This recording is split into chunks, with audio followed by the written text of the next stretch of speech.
Mesdames et messieurs, chers internautes, nous vous souhaitons la bienvenue au premier webinaire de l'Agence nationale des parcs nationaux. Donc, nous allons commencer avec le bleu et nous allons essayer de répondre à la question suivante. Comment et pourquoi protéger notre biodiversité marine? Nous savons que les questions liées au bleu sont moins connues, déjà parce que ça ne se passe pas sur la terre ferme, donc c'est moins accessible et peut-être parce qu'on en parle moins. Donc, nous avons décidé de réunir quelques spécialistes pour vous édifier sur comment et aussi sur pourquoi nous protégeons ce qu'on appelle la biodiversité marine. Donc aujourd'hui, nous allons avoir des intervenants qui sont vraiment des spécialistes. Vous ne pouvez pas avoir mieux. Donc on a le DG des écosystèmes aquatiques qui est là avec nous. C'est Monsieur Jean-Hervé Mpépé. Nous avons aussi Madame Floriane Cardiac, qui est coordonnatrice des programmes pêche artisanale à WCS. Et nous avons pour la NPN, M. Koumba Koumbila, coordinateur Gabon Bleu. Donc, le webinaire va se passer comme suit.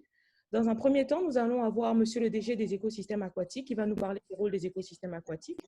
Ensuite, on va plutôt parler de la recherche scientifique au service de la loi et de la loi au service de la gestion durable et de la protection des services de production.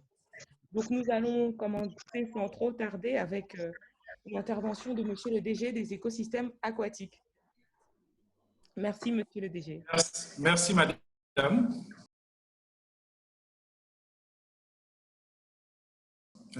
C'est un plaisir d'être à niveau. Je suis donc le directeur général des écosystèmes aquatiques du ministère des Eaux et Forêts et de la Mer. Il est vrai, c'est une direction qui est relativement jeune, mais elle a pour mission de s'occuper de tout ce qui est intégrité écologique des écosystèmes à la fois marins et aussi au niveau continental. Il est important, à mon avis, de repréciser ce que c'est qu'un écosystème aquatique. On aura compris aquatique du fait que l'eau est l'élément le plus important. Mais en fait, un écosystème, c'est un concept qui a été développé et qui englobe tout ce qui est organisme vivant dans une région. Ça veut dire aussi bien la flore, c'est aussi tout ce qui est non vivant. Quand nous allons à la plage, on prend l'eau dans la main, cette eau n'est pas tout à fait vivante. C'est un élément qui n'est pas vivant. Et il est important donc, pour ce qui est des écosystèmes aquatiques, chacun de nous a une approche différente de ce que nous avons aujourd'hui. Quand nous allons à la plage, c'est sympa, on est entre amis, on fait des barbecues, on fait tout un tas de choses.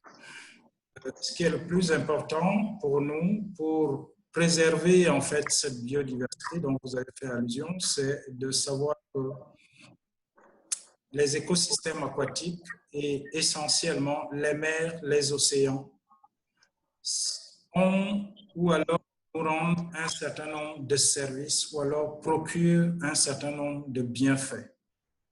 Ces bienfaits, on peut les résumer en trois catégories. Il y a vraiment ce qu'on appelle les bienfaits d'approvisionnement. C'est par exemple le poisson, quand les pêcheurs vont pour pêcher. Il y a ce qu'on appelle les bienfaits de soutien, parce que ça va soutenir que ce soit l'économie, que ce soit la vie. On a, c'est par exemple, on ne le sait peut-être pas, mais c'est l'océan, c'est la mer qui aujourd'hui fournit 50% de l'oxygène que nous respirons sur Terre. L'oxygène nettoie également, absorbe à peu près 25 millions de tonnes de CO2, c'est ce gaz carbonique que nous rejetons quand nous respirons. Et c'est l'océan qui se charge de séquestrer ce dioxyde de carbone.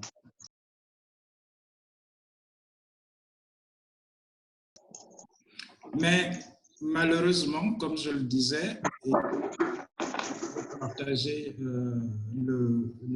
l'image que j'ai envoyée, nous avons un certain nombre de gestes que nous considérons comme étant des gestes, un geste banal. Par exemple, on va à la plage et papier toilette, on va s'essuyer le visage parce qu'il fait chaud, on va jeter ça à la mer. Le papier toilette, il prend 4 semaines à se dégrader. Et vous avez comme ça, si vous laissez un verre, c'est vraiment des deux extrêmes, un verre, vous l'oubliez, vous le jetez à la mer, il est là pour l'éternité. Vous jetez une canette de soda, la mer va prendre à peu près 450 ans pour complètement dégrader, pour complètement déstructurer. Et aujourd'hui, on entend tout le monde parler en fait de ce qu'on appelle le plastique. Parce que ça, c'est une belle invention humaine, ça facilite la vie. Mais c'est vraiment quelque chose qui est, pour l'environnement aquatique marin, un désastre parce qu'aujourd'hui, on a énormément de plastique et de plus en plus de microplastiques. Il faut bien savoir qu'aujourd'hui, quand certains d'entre nous mangent certains poissons, il y a 30% de microplastiques que nous avalons. Voilà un tout petit peu ramassé ce que je voulais dire sur l'importance de ces milieux-là. Et j'exhorte les uns et les autres à avoir une approche. On dit un bienfait n'est jamais perdu. Il faut considérer donc l'océan et les mers travaillent pour nous et nous avons le devoir de protéger ces environnements. Ce que nous savons aujourd'hui, et la plupart des chiffres sont clairs, je vais prendre en fait l'élément qui est perceptible par tout le monde. Quand la plupart des gens regardent les écosystèmes aquatiques en général ou quand ils regardent la mer, ils voient le poisson.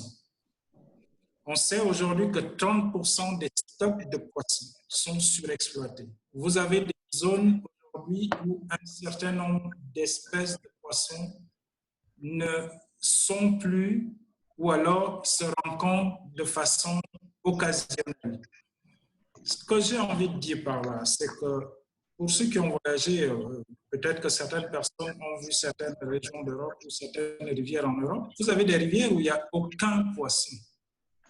Aucun poisson. Nous sommes aujourd'hui dans une situation où on est en train de progresser, à la fois par ce qu'on appelle les changements climatiques. Les projections montrent déjà que du fait que la mer absorbe, ce que je peux dire par rapport à l'océan, ce qu'on sait aujourd'hui, c'est qu'on a ce qu'on appelle des zones sans oxygène. Il y a de plus en plus d'acidification, il y a de plus en plus de pollution. Il se crée des zones d'anoxie, où il y a de moins en moins d'oxygène. Et dans ces espaces-là, on a dans ces zones-là, l'oxygène, c'est la vie. De moins en moins d'espèces qui vont vivre dans ces endroits. Et ça, c'est aujourd'hui vraiment avéré et on doit tenir compte de ça parce que il faut bien comprendre qu'à chaque fois que nous allons de par nos eaux d'égout, ces eaux-là, c'est beaucoup de matière organique et pour cette matière organique, elle va utiliser de l'oxygène. Ça va se comporter un tout petit peu comme des espèces de... c'est cette de bombe à oxygène qui absorbe complètement l'oxygène. Donc, on a déjà des zones où on a très peu d'oxygène, d'anoxie, où il y a très peu de vie. Pour ce qui est des méduses, c'est beaucoup plus quelque chose, d'après les études qui ont été menées par l'IRD dans certains endroits, il y a dans la chaîne trophique, dans les relations entre les espèces en milieu marin, normalement, sont une des espèces qui mangent des prédateurs de méduses. du fait de la diminution des tortues dans un certain nombre d'endroits, du coup, on a un dysfonctionnement entre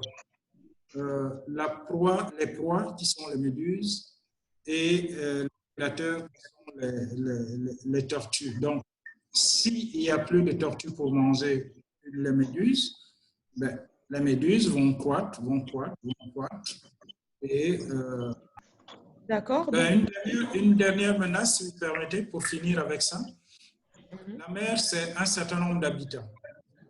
Et il va de soi que si on peut menacer la biodiversité directement, on peut aussi menacer la biodiversité en altérant ou en dégradant ou en détruisant les habitats. On sait que la destruction des habitats est aujourd'hui l'une des 3 causes de destruction en fait de la biodiversité, que ce soit en milieu aquatique ou en milieu terrestre. En milieu terrestre, pour donner l'exemple, si vous avez un arbre sur lequel un oiseau a l'habitude de faire, les oiseaux font des nids, si vous abattez cet arbre, vous compromettez la capacité de ces oiseaux-là à pouvoir faire des nids si eux, ils n'ont l'habitude de faire des nids que là. Si vous détruisez la maison de quelqu'un, cette personne, elle va se retrouver dans la rue. C'est ça les habitats, et les habitats essentiels. Et en milieu marin, on a de par la pollution, de par les plastiques, ils vont connaître des habitats, de par les marées noires, de par énormément d'activités anthropiques. On va vraiment, on menace fortement. Il n'y a pas que la surpêche, on menace fortement cette biodiversité-là en détruisant ce qu'on appelle les habitats essentiels.